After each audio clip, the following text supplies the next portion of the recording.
দফা নির্বাচন যখন আসন্ন তখন সাগরদিঘির তৃণমূল কংগ্রেস প্রার্থী বাইরন বিশ্বাস তিনি আবারও বিস্ফোরক মন্তব্য করছেন।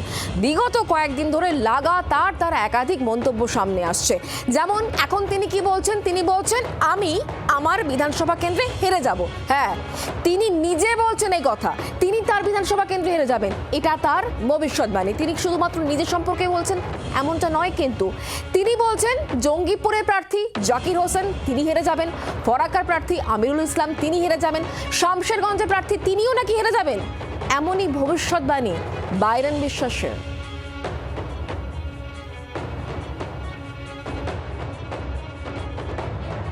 সব বুঝি আমরা, সব বুঝি। ভোটের আর দরকার নেই বাংলায়, ভোট আর চলবে না বাংলায়, আর ভোট চলবে। আমি আমার বিধানসভা হারছি, জঙ্গিপুর জাকির সাহেব হারছে, শামশেরগঞ্জ নূর আলম হারছে, ফারাক্কা ওই আমাদের আমিরুল হারছে। রাজ্যের খবর আমি বলতে পারবো না। বাইরন বিশ্বাসের মন্তব্য শুনলেন। স্ট্রং রুম নিয়ে তার একটা নির্দিষ্ট অভিযোগ রয়েছে, সেই অভিযোগ করতে গিয়ে তিনি এই সমস্ত কথা কিন্তু বলে ফেলেছেন। আমরা এই বিষয় নিয়ে কথা বলে জানবো। আমাদের সঙ্গে সোমা মাইতি রয়েছেন, আমাদের প্রতিনিধি। সোমা, বাইরন বিশ্বাসের এই উপলব্ধি, নতুন এই উপলব্ধি, তার কারণ কি? দেখো, দ্বিতীয় দফা নির্বাচনের প্রাক্কালে বাইরন বিশ্বাসের আজ সকালের যে মন্তব্য, এটাতে কিন্তু রীতিমতো অস্বস্তিতে তৃণমূল শিবির। এবং বাইরন বিশ্বাস নিজে যেটা বলেছেন, তার এই মন্তব্য করার কারণ তিনি বলছেন যে বাংলা জুড়ে চক্রান্ত চলছে এবং কার্যত সেই চক্রান্তের কারণেই তিনি প্রতিবাদ করছেন এবং অন্য বিধায়করা প্রতিবাদ করতে এগিয়ে আসছে না। তাদের মনে কি ভয় রয়েছে সেটা নিয়েও তিনি প্রশ্ন তুলেছেন। এবং তিনি স্ট্রং রুমের নিরাপত্তা নিয়ে খতিয়ে দেখতে গিয়েছিলেন এবং সেখানে সিসিটিভি অনেকক্ষণ বন্ধ ছিল এবং কেন বন্ধ ছিল তিনি ভেতরে ঢোকার কথা বলেন এবং কর্তব্যরত পুলিশ অফিসারকে রীতিমতো গালিগালাজ করেন এবং তারপরে সেখান থেকে বেরিয়ে একেবারে মেজাজ হারিয়ে বলেন যে আমি সাগরদিঘিতে হারবো। একই সঙ্গে জঙ্গিপুরে জাকির হোসেন হারবেন, ফারাক্কায় আমিরুল ইসলাম হারবেন এবং শামশেরগঞ্জের তৃণমূল কংগ্রেসের প্রার্থী তিনিও হারবেন। এবং এই মন্তব্য করার পরে যে তিনজন হারবেন তিনি সহ যাদের কথা তিনি বলেছেন, যারা এবারে তৃণমূল কংগ্রেসের প্রতীকে যারা প্রতিদ্বন্দ্বিতা করেছেন, তারা কিন্তু কার্যত মুখে কুলু পেটেছেন এবং বাইরনের এই মন্তব্যের দায় তারা কেউ নিতে চাইছেন না। এবং তৃণমূল কংগ্রেস দলের পক্ষ থেকেও কিন্তু কার্যত এই বিষয়ে কোনো কিছুই বলা হচ্ছে না যে বাইরন কিসের ওপর ভিত্তি করে এই ধরনের মন্তব্য করেছে। দ্বিতীয় দফা নির্বাচনের প্রাক্কালে সেখানে ভোটাররা বিভ্রান্ত হতে পারেন এবং তাদের একটা সবথেকে বড় অংশের ভোট এখনো বাকি রয়েছে। ফলত তারা কিন্তু এই বিষয়ে সেই জায়গা থেকে তার এই মন্তব্য কেন, এই প্রশ্ন যখন উঠছে, বাইরন বিশ্বাস এর আগে তিনি বলেছিলেন যে তিনি বিশ্বাসঘাতকতা করেছেন, তিনি অধীর রঞ্জন চৌধুরীকে নিজের দাদা ভগবানের সমান বলেছিলেন। তিনি এর আগে ভোটের দিন বললেন তিনি ভোট দিতে পারেননি, তাকে ফিরিয়ে দেওয়া হচ্ছে। একাধিক বিস্ফোরক মন্তব্য সামনে এসেছে। তবে এবারের এই মন্তব্য কিন্তু সব কিছুকে ছাপিয়ে গেল। কি বলছেন বাইরন বিশ্বাস, আরো একবার শোনাই। সব বুঝি আমরা, সব বুঝি। ভোটের আর দরকার নেই বাংলায়, ভোট আর চলবে না বাংলায়, আর ভোট চলবে। আমি আমার বিধানসভা হারছি, জঙ্গিপুর জাকির সাহেব হারছে, শামশেরগঞ্জ নূর আলম হারছে, ফারাক্কা ওই আমাদের আমিরুল হারছে। রাজ্যের খবর আমি বলতে পারবো না।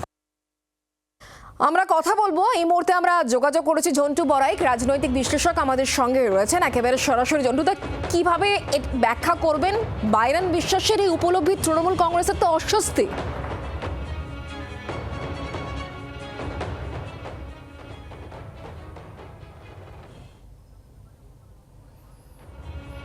আমরা যোগাযোগ করার চেষ্টা করবো অবশ্যই ঝন্টু বড়াইকের সঙ্গে, কারণ এই বিষয় নিয়ে তৃণমূল কংগ্রেসের নেতা নেত্রীরা যদিও কিছু বলতে চাইছেন না, তবে রাজনৈতিক বিশ্লেষক হিসেবে ঝন্টু বড়াইক তিনি কি বলবেন একটুখানি কথা বলার চেষ্টা করি। ঝন্টুদা, শোনা যাচ্ছে আমার কথা? হ্যাঁ, শুনতে পাচ্ছি। হ্যাঁ, এটাই জিজ্ঞাসা করছি, বাইরন বিশ্বাস যা উপলব্ধি করছেন তা তো তৃণমূল কংগ্রেসের অস্বস্তি, তাই নয় কি? না, এটা তো একদম বাস্তব যে পৃথিবীর ইতিহাসে বোধহয় বাইরন বিশ্বাসই প্রথম প্রতিদ্বন্দ্বী প্রার্থী যিনি দ্বিতীয় দফার ভোট বাকি আছে এখনো পর্যন্ত, তিনি বলছেন আমি হেরে যাচ্ছি, মানে খুব কনফিডেন্ট। এই কনফিডেন্সে তার পরের দফার ভোটের ক্ষেত্রে তার দলকে চরম একটা পরিণতিতে ফেলে দেবে। দ্বিতীয়, তিনি স্পেসিফিক কিন্তু অভিযোগ করেছেন, কিন্তু কার বিরুদ্ধে অভিযোগ সেটা কিন্তু আমরা এবার শুনিনি। যে নির্বাচন কমিশন দায়ী নাকি নির্বাচন কমিশন হারিয়ে দিচ্ছে, রাজ্য প্রশাসন হারিয়ে, মানে বর্তমানে যে কেয়ারটেকিং প্রশাসন যেটা সার্ভিলেন্সে আছে নির্বাচন কমিশনের আন্ডারে, তারা হারিয়ে দিচ্ছে, কোনো অভিযোগ নেই। একটা অভিমানের সুরে এর আগে আমরা ভোটের ঠিক বাক মুহূর্তে দেখলাম তিনি বলছেন তিনি বিশ্বাসঘাতক, তারপরে তিনি বলছেন তিনি ভোট দিলেন না, তারপরে তৃতীয় চিত্রনাট্য অ্যাড হলো আমি হেরে যাচ্ছি, এবং আমি শুধু হারছি না, আশেপাশের আর বাকিরা আছে যাদের কনসার্ন নিয়েছেন কিনা আমি জানি না, সম্ভবত ওই বুথে তাদেরও ইভিএম গুলো সুরক্ষিত আছে, তাদের বিধানসভা ফারাক্কা, শামশেরগঞ্জ এন্ড জঙ্গিপুরের, সেখানেও তিনি বলছেন এটা কিন্তু দেখুন তৃণমূল বর্তমান তো তিনি তৃণমূল কংগ্রেসের প্রার্থী। বাইরন বিশ্বাস সাগরদিঘি মডেল উপনির্বাচনে জিতেছিলেন 2023-এ, তারপরে তিনি তৃণমূলে এসেছেন, তৃণমূল দায়িত্ব নিয়ে তাকে প্রার্থী করেছে।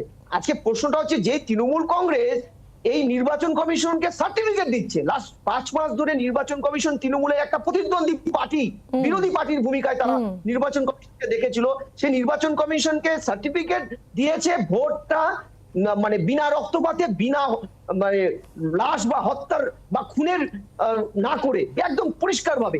কালকে কল্যাণ ব্যানার্জি পর্যন্ত ইসির ভূমিকাকে স্বাগত আর সেই জানিয়েছেন। জায়গা থেকে বাইরন বিশ্বাসের এই মন্তব্য কিন্তু একটা চমকের সৃষ্টি করছে, এটা বলতেই পারি। এবং যে কেন্দ্রগুলোর কথা তিনি বলছেন তার নিজের কেন্দ্র সাগরদিঘির কথা তো তিনি বলছেনই, সেই সঙ্গে জঙ্গিপুর, ফরাক্কা এবং শামশেরগঞ্জে প্রার্থীরাও হারছেন।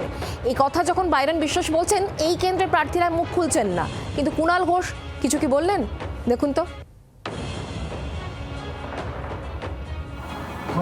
বাইরন বিশ্বাস একটা বলেছেন যে বেরোনোর আগে যে তিনি জেলে বসে আছে এবং সাগরদিঘির বাকি যাবে, আমি জানি না, আমি মন্তব্য করতে পারবো না।